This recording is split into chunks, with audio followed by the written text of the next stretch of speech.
शेतकरी बंधूंनो नमस्कार. आपणही आज कोपरगाव येथील प्रगतशील शेतकरी दहेगाव बोलकी या गावामधील प्रगतशील शेतकरी पंकज दादा नरेंद्र पवार यांच्या शेतावर आलेलो आहे.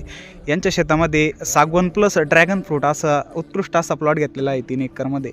तर आपणही पंकज सरांकडून जाणून घेऊया.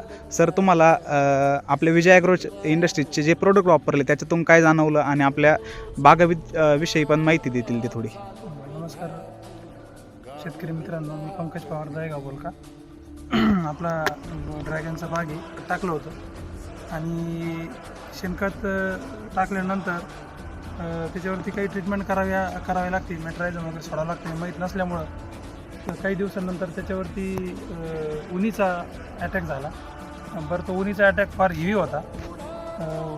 त्याच्यानंतर सर्वप्रथम आपण क्लोरोचं त्याला ड्रिपमधून केलं होतं, पण काही रिझल्ट आला नाही. त्याच्यानंतर क्लोरोचं केल्यानंतर मग त्यानंतर आपल्याला विजय ॲग्रोचं बायोकेअर म्हणून सुचवण्यात आलं. आपण ते वापरलं. बायोकेअरमध्ये मेट्रायझम, व्हर्टिसिलियम आणि बिवेरिया या बुरशा होत्या. त्यामुळं तेव्हा आपण मागेनी म्हणजे 1 लिटर पाणी त्याच्या अवतीमध्ये टाकलं ते.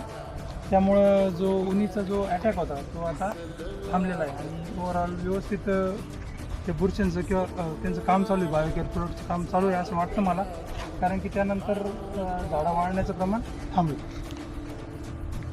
धन्यवाद सर. पंकज सर, तुम्ही योग्य माहिती दिली आणि रेसिड्यू फ्री शेती करताय म्हणजे रसायनमुक्त शेती करताय, हेच आम्हाला चांगलं आहे. कोपरगावमध्ये एक मेकॅनिकल इंजिनियर असलेले शेतकरी ते आज ड्रॅगन फ्रूटसारख्या म्हणजे जे फॉरेन कंट्रीमध्ये एक्सपोर्ट चालतं अशा क्षेत्रामध्ये काम करताय. तर धन्यवाद सर. असंच इतरांनी करावं. Thank you sir.